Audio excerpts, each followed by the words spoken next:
Good morning, my dear students. In the last section, we have discussed about some important topics regarding metallic bonding. Okay, today we are going to discuss further details about metallic bonding. Actually, metals is an array of positive ion core that is embedded in a sea of electrons. Okay, or clouds of electron or a electron gas. അപ്പോൾ നമുക്കിതിൻ്റെ കുറച്ച് properties ഒന്ന് നമുക്ക് നോക്കാം എന്താണെന്ന്. Actually ഇതിൻ്റെ notes പോലെ എന്തൊക്കെയാണ് ഇമ്പോർട്ടൻറ്റ് പോയിൻറ്റ്സ് ഇന്നലെ ലാസ്റ്റ് സെക്ഷനിൽ നമ്മളതിൻ്റെ കുറച്ച് ഫിഗർ വെച്ച് കുറച്ച് എക്സ്പ്ലനേഷനാണ് നൽകിയത്. what is meant by metallic bond? Metallic bond is formed by the partial sharing of valence electrons by the neighboring atom. നമ്മൾ കണ്ടതാണ്. ആക്ച്വലി മെറ്റാലിക് ബോണ്ടിൻ്റെ കേസിൽ അവിടെ ഒരു partial sharing of valence electron ആണ്. നമുക്കതിന് മെറ്റൽസ് എന്ന് പറഞ്ഞാൽ തന്നെ ഒരു പോസിറ്റീവ് അയൺ കോഴ്സ് ഇങ്ങനെ നമ്പർ ഓഫ് പോസിറ്റീവ് അയൺ സ്കോറിൻ്റെ ഒരു അറയാണ്. അതൊരു എംബഡ് ചെയ്തിരിക്കുകയാണ് ഒരു ഇലക്ട്രോൺ സിക്കകത്തോട്ട്. അപ്പോൾ അതിൻ്റെ ഷെയറിംഗ് ആണ് partial sharing of valence electron by the neighbouring atom. Unlike the case of covalent bond, the sharing in metallic bond is not localised. അതൊക്കെ നമ്മൾ കണ്ട പോയിൻ്റാണ്. എന്താണ് കോവാലന്റ് ബോണ്ടിൻ്റെ കേസ് പോലെ തന്നെ, ബട്ട് കോവാലന്റ് ബോണ്ടിൻ്റെ കേസിൽ അതൊരു ലോക്കലൈസ്ഡ് ആണ്. ലോക്കൽ ആയിട്ടുള്ള ഒരു ഏരിയയിൽ മാത്രമേ ആ ബോണ്ടിങ് പോസിബിൾ ആവത്തുള്ളൂ. But metallic bond case it is delocalized. Hence the metallic bond may be considered as a delocalized or unsaturated covalent bond. Hence metallic bond may be considered as a delocalized or unsaturated. It is known as unsaturated covalent bonds. This is proposed by Drude. As proposed by Drude, the atoms in metals contribute their valence electrons in a common pool of electrons. That is a sea of electrons which has a freedom to move anywhere.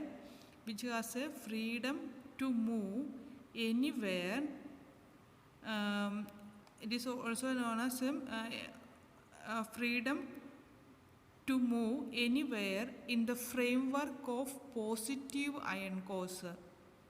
That means Drude propose ചെയ്ത് എന്താണ്, മെറ്റലിൻ്റെ കേസിലെ atom എന്ന് പറയുന്നത് valence electron to form a common pool of electrons, ഒരു sea of electrons അവിടെ വരുവാണ്.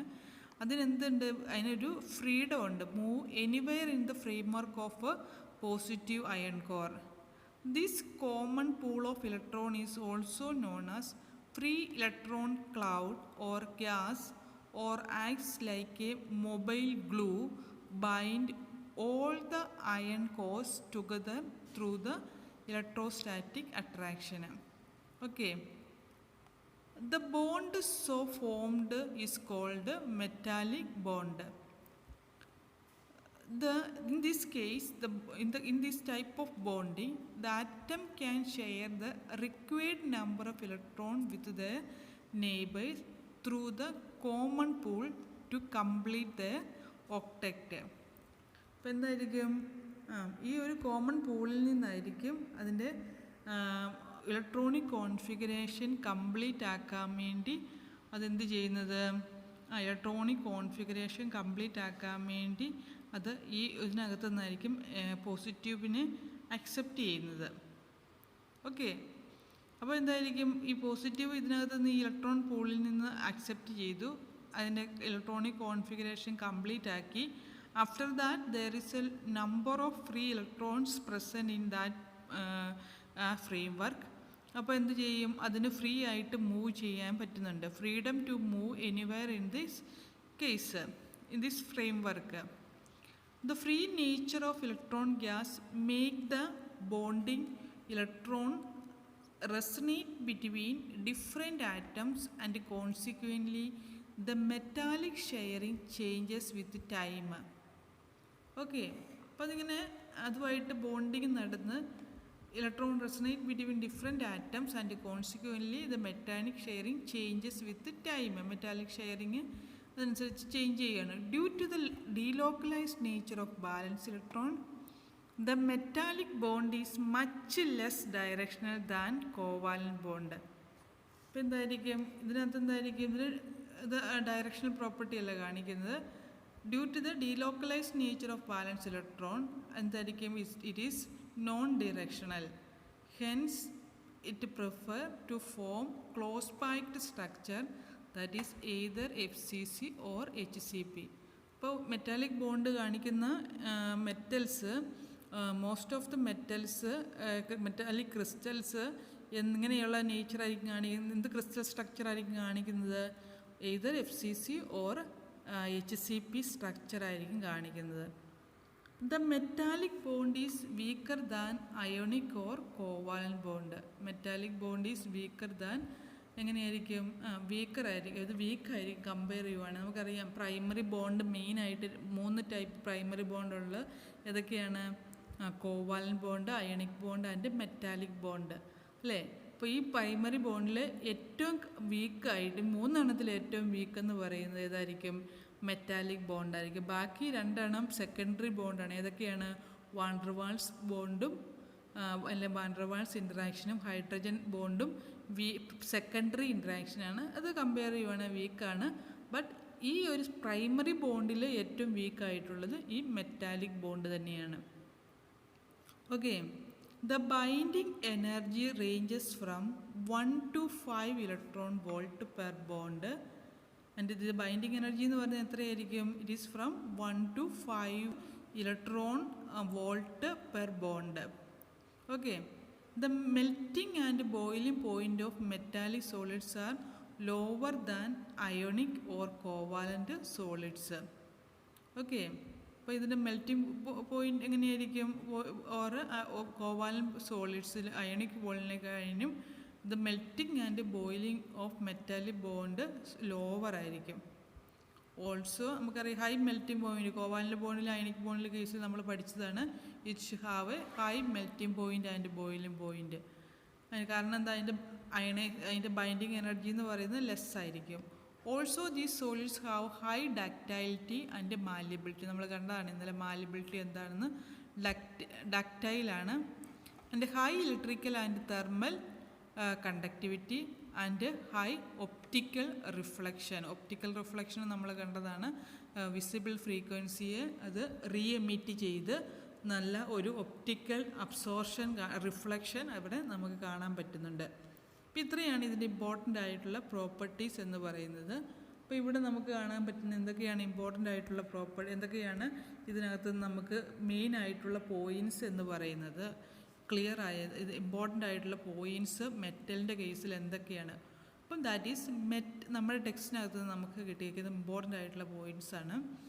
Metals are characterised by high electrical conductivity and a large number of electrons in metal are free to move about usually one of two per atom. ഇതാണ് first point എന്ന് പറയുന്നത്. അതായത് metal എന്ന് പറയുന്നത് it should have to free to move അല്ലേ? Free to move in the framework. അതാണ് മെറ്റൽസിന് important ആയിട്ട് നമുക്ക് ഫ്രീ ഇലക്ട്രോൺ മോഡലിൽ ഏറ്റവും എക്സാമ്പിളായിട്ട് പറയുന്നത് മെറ്റലാണ് അല്ലേ? അതിൻ്റെ കാരണം എന്താണ്? അതിന് ഒരു സീ ഓഫ് ഇലക്ട്രോൺസ് അവിടെയുണ്ട്. അപ്പോൾ അവിടെ എന്തായിരിക്കും? സോ ഇറ്റ് മെയിൻ ക്യാരക്ടറിസ്റ്റിക്സ് എന്ന് പറയുന്നത് it shows high electrical conductivity. Okay, second point എന്ന് പറയുന്നത് the വാലൻസ് electron of the atoms are the conduction electron of the metals. അപ്പോൾ ഈ വാലൻസ് ഇലക്ട്രോൺ എന്ന് പറയുന്നതായിരിക്കും എന്തെന്ന് പറയുന്നത്? മെറ്റലിൻ്റെ കേസിൽ കണ്ടക്ഷൻ ഇലക്ട്രോൺ എന്ന് പറയുന്നത്. അപ്പോൾ ഞാൻ പറഞ്ഞു ഒരു സീ ഓഫ് ഇലക്ട്രോണിനകത്ത് നമ്മൾ കുറേ പോസിറ്റീവ് അയൺ കോർ വെച്ചിരിക്കുകയാണ്. അപ്പോൾ ഈ ഇതുമായിട്ട് കുറേ ഇത് ന്യൂട്രലായി പോകും. ഈ കുറേ ന്യൂട്രൽ കഴിഞ്ഞിട്ട് വീണ്ടും നമ്പർ ഓഫ് ഇലക്ട്രോൺസ് അവിടെ പ്രസൻ്റ് ആണ്. ആ നമ്പർ ഓഫ് ഇലക്ട്രോൺസിൻ്റെ കേസിൽ എന്തായിരിക്കും? നമ്പർ ഓഫ് ഇലക്ട്രോൺസിൻ്റെ കേസിൽ വാലൻസ് ഇലക്ട്രോൺസ് വരും. ആ വാലൻസ് ഇലക്ട്രോൺസിനെ എങ്ങനെയാണ് ട്രീറ്റ് ചെയ്യുന്നത്? It is treated as the conduction electron of the metal. കാരണം എന്താണ്? ഈ ഇലക്ട്രോണിന് മൂവ് ചെയ്യാൻ പറ്റുന്നുണ്ട്. മൂവ് ചെയ്യാൻ പറ്റുന്ന ഇലക്ട്രോൺ ആയതുകൊണ്ട് that is known as conduction electrons. In some metals, the interaction of the ion cores with the conduction electrons always make a large contribution to the binding energy. ഇപ്പോൾ ഈ conduction electron ആണ് ഇതിൻ്റെ കേസിൽ, മെറ്റലിൻ്റെ കേസിൽ binding എനർജിയുടെ main source എന്ന് പറയുന്നത്. Binding energy തരുന്ന മെയിൻ ഈ കണ്ടക്ഷൻ ഇലക്ട്രോൺ ആണ്. But the characteristic features of metallic binding is the lowering of energy of the valence electron in metal as compared with the free atom. Okay, but the characteristic features of metallic bond is the lowering of energy of the valence electron. അപ്പോൾ ഇതിൻ്റെ അകത്ത് എന്ത് കേസിലാണെങ്കിൽ കുറേ ഇലക്ട്രോണിൻ്റെ actually അത്രയും energy ഉണ്ടായിരുന്നു. പക്ഷേ ഈ metallic ബോണ്ടിൽ കുറേ ഇത് ചെയ്ത് കഴിഞ്ഞ് ന്യൂട്രാലിറ്റി കീപ്പ് ചെയ്തപ്പോഴേക്കും അതിൻ്റെ വാലൻസ് ഇലക്ട്രോൺ എന്ത് ചെയ്തു? അതിൻ്റെ എനർജി കുറച്ചു. അതുകൊണ്ടാണ് ബൈൻഡിങ് എനർജി അവിടെ എങ്ങനെയായിരിക്കുന്നത്? ലെസ്സായി മാറിയിരിക്കുന്നത്. അപ്പോൾ കമ്പയർ ചെയ്യുവാണെങ്കിൽ കമ്പയർഡ് വിത്ത് ദ ഫ്രീ ആറ്റവുമായിട്ട് കമ്പയർ ചെയ്യുമ്പോൾ ബൈൻഡിങ് എനർജി അവിടെ എങ്ങനെയായിരിക്കും? അവിടെ ലെസ്സായിരിക്കും. ഓക്കെ, പിന്നെ നമ്മൾ കണ്ട ഒപ്റ്റിക്കൽ റിഫ്ലക്ഷൻ ഇമ്പോർട്ടൻ്റ് ആയിട്ടുള്ളൊരു പ്രോപ്പർട്ടിയാണ്. ലോ മെൽറ്റിംഗ് പോയിൻ്റാണ്. മാലിയബിലിറ്റി ഒരു ഇമ്പോർട്ടൻറ്റ് ഫീച്ചറാണ്. അതുപോലെ തന്നെ ഡക്റ്റൈലാണ്. ഇപ്പോൾ ഫോർ എക്സാമ്പിൾ അലൂമിനിയത്തിൻ്റെ കേസ് എടുത്താൽ അല്ലേ, ട്രാൻസിഷൻ മെറ്റൽസ് എല്ലാം ഈ പ്രോപ്പർട്ടീസാണ് കാണിക്കുന്നത് അല്ലേ, മെറ്റൽസിന് എക്സാമ്പിളാണ്. ക്ലിയർ ആയില്ലേ? അപ്പോൾ ഇത്രയും കാര്യങ്ങളാണ് നമുക്ക് കാണുന്നത്. ഇനി നെക്സ്റ്റ് ക്ലാസ്സിൽ നമ്മൾ ഹൈഡ്രജൻ ബോണ്ട് കാണും. അപ്പോൾ സെക്കൻഡറി ബോണ്ട് നമ്മൾ ഓൾറെഡി വാൻ ഡെർ വാൾസ് നമ്മൾ secondary van der Waals interaction പഠിച്ചതാണ്. ഇത് കഴിഞ്ഞിട്ട് നമ്മൾ ഹൈഡ്രജൻ ബോണ്ടും കൂടെ നമുക്ക് കാണാനുള്ളൂ. അപ്പം നമ്മൾ ക്രിസ്റ്റൽ ബൈൻഡിങ്ങിൻ്റെ 5 ഇമ്പോർട്ടൻ്റ് ആയിട്ടുള്ള ടൈപ്സ് ഓഫ് ബോണ്ടിങ് നമ്മൾ പഠിച്ചു കഴിയും. ഫസ്റ്റ് വൺ ഈസ് ഏതായിരുന്നു? Van der Waals interaction. അത് സെക്കൻഡറി ആയിരുന്നു. Ionic bond, covalent bond, metallic bond, then next hydrogen bond. ഇവിടെ നമുക്ക് ഇമ്പോർട്ടൻ്റ് ആയിട്ട് കൂടുതലും നന്നായി പഠിക്കാനുള്ളത് കോവലൻ്റ് ബോണ്ടും അയണിക് ബോണ്ടുമാണ്. അതിൻ്റെ നമ്മൾ ബൈൻഡിങ് എനർജി നമ്മൾ കാൽക്കുലേറ്റ് ചെയ്യുന്നുണ്ട്. എനർജീസ് ഇമ്പോർട്ടൻ്റ്, അതിനകത്ത് എനർജിയുടെ ഡെറിവേഷൻ ഇമ്പോർട്ടൻ്റ് ആണ്. Okay, thank you.